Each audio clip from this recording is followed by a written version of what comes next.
नमस्कार दोस्तों।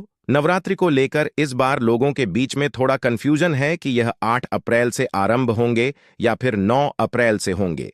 पंचांग के अनुसार चैत्र नवरात्रि का आरंभ 9 अप्रैल से होगा।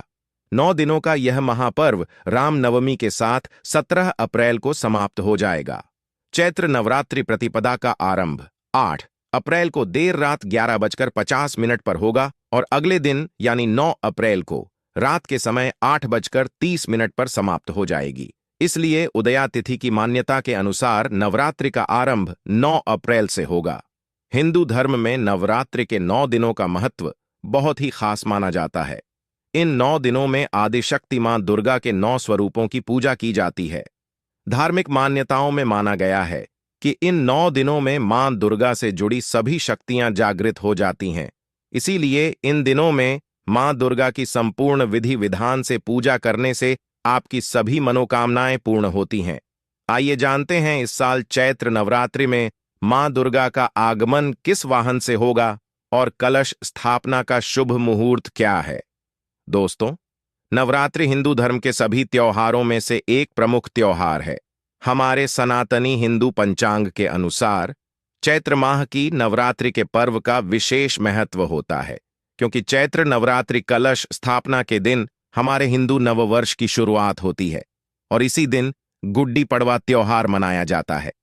इसके बाद की 9 रातों में माता के 9 स्वरूप शैलपुत्री ब्रह्मचारिणी, चंद्रघंटा मां कुष्मांडा स्कंद, माता कात्यायनी, कालरात्रि महागौरी और सिद्धिदात्री की विशेष पूजा श्रद्धा और उमंग के साथ की जाती है। हमारे हिंदू पंचांग में माना गया है कि इन 9 दिनों में मां दुर्गा से जुड़ी सभी शक्तियां जागृत हो जाती हैं। इसलिए इन दिनों में मां दुर्गा की संपूर्ण विधि विधान से पूजा करने से आपकी सभी मनोकामनाएं पूर्ण होती हैं। चैत्र माह के शुक्ल पक्ष की प्रतिपदा तिथि से चैत्र नवरात्रि शुरू हो जाती है। नवरात्रि पर देवी दुर्गा का 9 अलग अलग स्वरूपों की विधि विधान के साथ पूजा अर्चना की जाती है। नवरात्रि के 9 दिनों तक लोग उपवास रखते हैं। साल भर में 4 नवरात्रि आती हैं, जिसमें से 2 गुप्त नवरात्रि, एक शारदीय नवरात्रि और एक चैत्र नवरात्रि होती है। मान्यता है नवरात्रि में माता का पाठ करने से देवी भगवती की खास कृपा होती है। खास बात यह है कि चैत्र नवरात्रि के 9वें दिन यानी नवमी को रामनवमी मनाई जाती है। मान्यता है कि भगवान विष्णु ने त्रेता युग में इसी दिन भगवान राम के रूप में अयोध्या में अवतार लिया था। अधिकांश हिंदू परिवार इसे श्रद्धा से मनाते हैं। हिंदू पंचांग कैलेंडर के अनुसार नए वर्ष के प्रारंभ से रामनवमी तक इस पर्व को वसंत नवरात्र के नाम से भी जाना जाता है। आइए जानते हैं इस साल कब से चैत्र नवरात्रि शुरू हो रही है, कलश स्थापना का मुहूर्त क्या होगा और महत्व के बारे में। नमस्कार दोस्तों, स्वागत है आप सभी का आपके अपने चैनल में। दोस्तों, वीडियो शुरू करने से पहले आपसे सभी से रिक्वेस्ट करते हैं कि माता रानी के सच्चे भक्त वीडियो को लाइक कर दें और सच्चे दिल से कमेंट्स बॉक्स में जय माता दी जरूर लिख देना, जिससे आपकी समस्त मनोकामनाएं पूर्ण हो जाएं, और ज्यादा से ज्यादा वीडियो को शेयर कर दें। दोस्तों, सनातन धर्म में नवरात्रि के पर्व का बहुत महत्व होता है। हिंदू धर्म में 9 दिन की नवरात्रि का विशेष महत्व है। इन 9 दिनों में मां दुर्गा के 9 रूपों की पूजा की जाती है। आज की वीडियो में हम आपका कंफ्यूजन दूर करेंगे। साल 2024 की चैत्र नवरात्रि कब से प्रारंभ हो रही है, 8 या फिर 9 अप्रैल से, और कब समाप्त होगी। प्रतिपदा तिथि का प्रारंभ कब होगा, प्रतिपदा तिथि समाप्त कब होगी, और कलश की स्थापना करने का शुभ मुहूर्त क्या होगा। लेकिन वीडियो को पूरा देखिएगा, तभी आपका कंफ्यूजन दूर होगा। और साथ ही हम जानेंगे कि नवरात्रि इस बार कितने दिन की है और चैत्र मास की नवरात्रि में मां दुर्गा के आने की सवारी क्या होगी। नवरात्रि प्रारंभ होने से पहले आपको किन बातों का ध्यान रखना है और नवरात्रि में किन मंत्रों का जप करना है। संपूर्ण जानकारी आपको आज की वीडियो में मैं संपूर्ण जानकारी देने वाला हूं, तो वीडियो बहुत महत्वपूर्ण है। वीडियो को पूरा जरूर देखिएगा, लेकिन वीडियो को शुरू करने से पहले पूरी श्रद्धा के साथ एक बार कमेंट सेक्शन में जय माता जी का जयकारा अवश्य लगा दीजिए। मां भगवती दुर्गा की कृपा सदैव आप और आपके समस्त परिवार पर बनी रहेगी। और वीडियो को लाइक करके चैनल को सब्सक्राइब अवश्य कर दें। और हां, पास वाली बेल आइकन का बटन दबाना बिल्कुल भी ना भूले। दोस्तों, नवरात्रि के ये 9 दिन बहुत ही पवित्र माने जाते हैं। इन 9 दिनों में भक्त अपनी अपनी सामर्थ्य सार माता रानी की पूजा करते हैं। इन 9 दिनों में नाखून, बाल आदि काटने के लिए मना किया जाता है। व्रतधारी को पूजा करते समय काले रंग की वस्त्र नहीं पहनने चाहिए। विधि विधान से सुबह और शाम की पूजा करनी चाहिए। वैसे तो कलश स्थापना करना बहुत ही शुभ माना जाता है। अगर आप किसी कारण से कलश स्थापना नहीं कर पाते हैं तो बिना कलश स्थापना के भी आप नवरात्रि के 9 दिन की पूजा या 9 दिन उपवास रख सकते हैं। इन 9 दिनों में अखंड ज्योत भी चलाई जाती है, जो कि 9 दिन और 9 रात तक लगातार जलती रहती है। इन 9 दिनों में श्री दुर्गा चालीसा पाठ, श्री दुर्गा सप्तशती का पाठ किया जाता है। अपनी अपनी परंपराओं के अनुसार अष्टमी और नवमी तिथि को कन्या पूजन किया जाता है। दोस्तों, नवरात्रि में मां दुर्गा के 9 स्वरूपों की आराधना करते हैं। प्रथमम शैलपुत्री च, द्वितीय ब्रह्मचारिणी, तृतीय चंद्रघंटा, कुष्मांडा चतुर्थ, पंचम स्कंध माता ठम कात्यायनी, सप्तम काल रात्रि, अष्टम महागौरी, नवम सिद्धिदात्री। तो नवरात्रि में मां दुर्गा के इन्हीं 9 स्वरूपों की आराधना की जाती है। अब इनकी पूजा से क्या लाभ होते हैं तो देखिए, पहले दिन माता शैलपुत्री की पूजा की जाती है, क्योंकि कलश की स्थापना के साथ पहले दिन हम माता शैलपुत्री की पूजा करते हैं।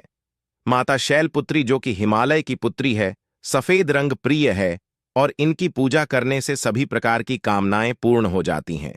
दूसरे दिन माता ब्रह्मचारिणी की पूजा की जाती है। इनकी पूजा से वैराग्य बढ़ता है, सदाचार आता है और संयम बढ़ता है। नवरात्रि के तीसरे दिन माता चंद्रघंटा की पूजा की जाती है और कहा जाता है कि माता चंद्रघंटा की पूजा से मानव सांसारिक कष्टों से मुक्ति पा जाते हैं। नवरात्रि के चौथे दिन माता कुष्मांडा की पूजा की जाती है और इन्हें मालपुआ का भोग लगाया जाता है। माता कुष्मांडा की पूजा करने से हर प्रकार की कामनाएं, सुख, समृद्धि, सौभाग्य सब कुछ प्राप्त हो जाता है। पांचवें दिन माता दुर्गा के 5वें स्वरूप माता स्कंद माता की पूजा की जाती है और माता को केले का भोग लगाया जाता है। इनकी पूजा से संतान की प्राप्ति होती है। संतान को अच्छे स्वास्थ्य की प्राप्ति होती है, दीर्घायु की प्राप्ति होती है। नवरात्रि के 6ठे दिन दुर्गा के 6ठे स्वरूप माता कात्यायनी की पूजा अर्चना की जाती है। इनकी पूजा करने से विवाह में आ रही बाधाएं दूर होती हैं। मनचाहे जीवन साथी की कामना पूर्ण होती है। दाम्पत्य जीवन सुखमय होता है। रूप, लावण्य, आकर्षण में वृद्धि होती है। शास्त्रों के अनुसार माता कात्या यानी ब्रज की अधिष्ठात्री देवी हैं। इनकी पूजा गोपियों ने भी की थी जब उन्हें श्री कृष्ण का प्रेम चाहिए था। इसलिए मन चाहे जीवन साथी की कामना से या शीघ्र विवाह की कामना से माता कात्यायनी की आराधना करनी चाहिए। 7वें दिन यानी कि नवरात्रि के 7वें दिन माता काल रात्रि की पूजा की जाती है और माता काल रात्रि की पूजा करने से शत्रुओं से मुक्ति मिल जाती है। इसके अलावा रोग, दुख, दुर्घटना, अकाल मृत्यु इस प्रकार के भय से मुक्ति मिल जाती है। शनि, राहु, केतु, शनि पीड़ा से मुक्ति मिल जाती है।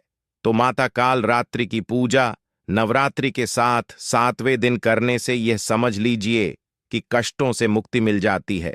नवरात्रि के 8वें दिन माता महागौरी की पूजा की जाती है और महागौरी की पूजा करने से मनुष्य के सभी कष्ट समाप्त हो जाते हैं। घर में सुख समृद्धि आने लग जाती है। सुख, समृद्धि, संतान, सौभाग्य, कोई भी ऐसी कामना नहीं जो माता महागौरी की पूजा से पूरी ना हो जाए। इसलिए नवरात्रि के 8वें दिन विशेष रूप से माता महागौरी की पूजा की जाती है। नवरात्रि का 9वां दिन बहुत विशेष होता है, क्योंकि इस दिन हम माता सिद्धिदात्री की पूजा करते हैं और 9 दिन की जो हमारी आराधना होती है, मतलब नवरात्रि में जो हमारी पूजा आराधना होती है, मंत्रों का जप होता है या जो भी कामना लेकर हम पूजा करते हैं, वह सभी फल हमें माता सिद्धिदात्री की पूजा से ही प्राप्त होता है। तो यह जो नवरात्रि के 9 दिन होते हैं, जिसमें हम माता की अलग अलग स्वरूपों की पूजा आराधना करते हैं, हर पूजा का, हर स्वरूप का अपना महत्व होता है और प्रत्येक दिन की पूजा इसलिए बहुत महत्वपूर्ण मानी जाती है। तो नवरात्रि में प्रतिदिन की पूजा विधि की वीडियो आपको हर रोज मिलेगी। आप लोग चैनल से जुड़े रहिएगा। और अब जानते हैं कि नवरात्रि कब से प्रारंभ हो रही है, कब समाप्त हो रही है। लेकिन उससे पहले वीडियो को लाइक करके चैनल को सब्सक्राइब अवश्य कर दें।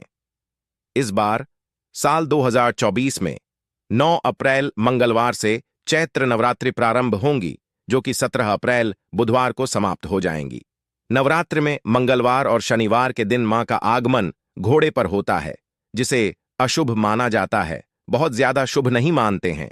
ऐसे में इस बार मां दुर्गा घोड़े पर सवार होकर धरती पर पधारें। कलश स्थापना की तिथि और शुभ मुहूर्त रहेगा 9 अप्रैल मंगलवार को प्रतिपदा तिथि के, जो कि सुबह 6:12 से 10:23 तक रहेगा।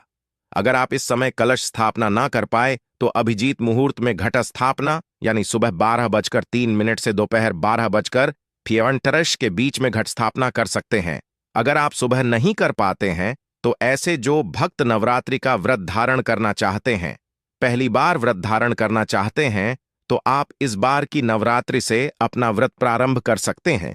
जो कुछ विशेष दिनों के व्रत धारण करना चाहते हैं, जैसे कि सोमवार या फिर शुक्रवार या शनिवार इत्यादि।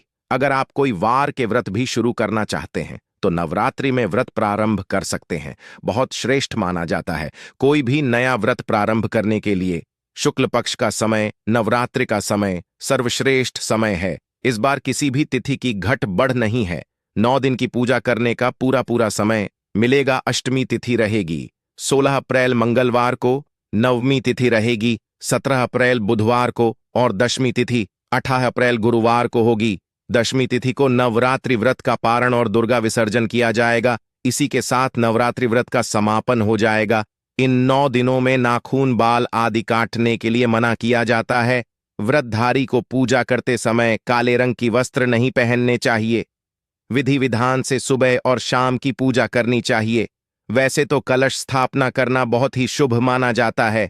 अगर आप किसी कारण से कलश स्थापना नहीं कर पाते हैं तो बिना कलश स्थापना के भी आप नवरात्रि के 9 दिन की पूजा या 9 दिन उपवास रख सकते हैं।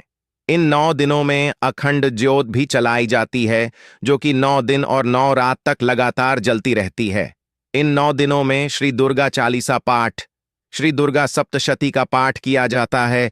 अपनी अपनी परंपराओं के अनुसार अष्टमी और नवमी तिथि को कन्या पूजन किया जाता है और इसके बाद शुद्ध सात्विक भोजन ग्रहण करके, अन्न ग्रहण करके उपवास खोला जाता है। नवरात्रि के व्रत में भक्त अपनी सामर्थ्य के अनुसार, अपनी शारीरिक क्षमता के अनुसार उपवास रखते हैं। जैसे कि कुछ लोग इस व्रत को केवल जल के साथ रखते हैं, कुछ लौंग का जोड़ा ग्रहण करके रखते हैं, कुछ लोग एक समय फलाहार ग्रहण करके रखते हैं। फलाहार में सेंधा नमक से बना हुआ फलाहार जैसे आलू टिकिया, लौकी टिकिया, कूटू की पूरी समा के चावल आदि ग्रहण किए जा सकते हैं। मौसमी फलों का और भरपूर मात्रा में दूध और जल का सेवन इस दौरान किया जाता है। लेकिन जो लोग व्रत भी रखना चाहते हो लेकिन बिना अन्न के नहीं रह सकते, इस व्रत में एक समय शुद्ध सात्विक भोजन, जो कि सेंधा नमक से बना हुआ हो, लहसुन प्याज से रहित हो, भोजन रात के समय कर सकते हैं। चैत्र नवरात्रि की 17 अप्रैल को मां सिद्धिदात्री की पूजा करेंगे। महानवमी है और 17 अप्रैल को ही श्री राम नवमी मनाई जाएगी। भगवान श्री राम का जन्मोत्सव मनाया जाएगा। साल 2024 में नवरात्रि पूरे 9 दिन की है, तो किसी प्रकार का तिथि में ऐसा उलट फेर नहीं है। पूरे 9 दिन की नवरात्रि हमें प्राप्त हो रही है, जो कि बहुत शुभ है। यह बात करें माता की सवारी की तो देखिए, नवरात्रि में मंगलवार और शनिवार के दिन मां का आगमन घोड़े पर होता है, तो इस बार माता का जो वाहन है वह घोड़ा है। अब बात करते हैं कलश विसर्जन का। दुर्गा विसर्जन नवमी तिथि के बाद ही करना चाहिए, तो 17 अप्रैल बुधवार को दोपहर 3:12 तक नवमी तिथि रहेगी, जिसके बाद दशमी तिथि प्रारंभ हो जाएगी। तो ऐसे में आप इस दिन शाम को सूर्यास्त से पहले पहले तक विसर्जन कर सकते हैं। नवरात्रि पर आप माता रानी को बहुत सरल और सस्ते उपायों से खुश कर सकते हैं। आइए जानते हैं वे सरल उपाय। पान, ताजे नए पान लाकर उस पर 1 रुपये का सिक्का रखकर मां भवानी के सामने रखें। सुपारी रब की पूजा सुपारी लाकर देवी मां को समर्पित करें, तो भी वे प्रसन्न होकर आशीर्वाद देंगी। राइट पा रब की रुई खरीदकर उसे माता रानी को अर्पित करें, तो वह उतनी ही प्रसन्न होंगी जितनी मनहरा उपायों से होती है। गुड़, अगर आप महंगे प्रसाद भोग माता जी को नहीं चढ़ा सकते तो पा रुपये का गुड़ लाकर पूरे भक्तिभाव से देवी के समक्ष रखें। आपको शुभ आशीर्वाद अवश्य मिलेंगे। काले उबले चने देवी मां को प्रसन्न करने का यह भी बहुत सरल और सस्ता उपाय है। काले उबले चने भी अंबे मां को प्रसन्न करेंगे। तो दोस्तों, वीडियो को लाइक करके चैनल को सब्सक्राइब करके बेल आइकन का बटन अवश्य ही दबा दीजिए। मिलते हैं अपने अगले वीडियो में, तब तक के लिए धन्यवाद। जय माता दी।